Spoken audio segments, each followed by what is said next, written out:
கடந்த உள்ளாட்சி தேர்தலில் திண்டுக்கல் மாநகரில் சுயேட்சை வேட்பாளராக போட்டியிட்டு வெற்றி பெற்றவர் திரு KKR வெங்கடேஷ்.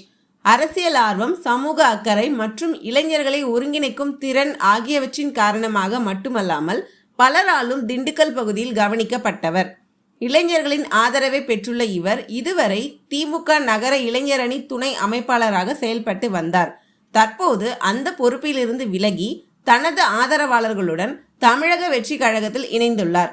தமிழக இளைஞர்களின் நம்பிக்கை நட்சத்திரம் மாண்புமிகு தமிழக முதல்வர் திரு ஜோசப் விஜய் அவர்களை தலைவராக ஏற்று தமிழக வெற்றி கழகத்தின் கொள்கைகளாலும் மக்கள் நல சேவையால் ஈர்க்கப்பட்டு அதன் வளர்ச்சி பயணத்தில் பங்கெடுத்து மக்கள் பணியாற்றும் நோக்கில் திரு KKR வெங்கடேஷ் மற்றும் அவரது ஆதரவாளர்கள் தமிழக வெற்றி கழகத்தில் முழுமையாக இணைந்துள்ளார்கள். பனையூரில் அமைந்துள்ள தமிழக வெற்றி கழக அலுவலகத்தில் தவேக பொதுச் செயலாளர் திரு ஆனந்த் அவர்கள் மற்றும் கட்சியின் கொள்கை பரப்பு செயலாளர் திரு ஆதவ் அர்ஜுன் அவர்களின் முன்னிலையில் தவேக கட்சியில் இணைந்துள்ளார்.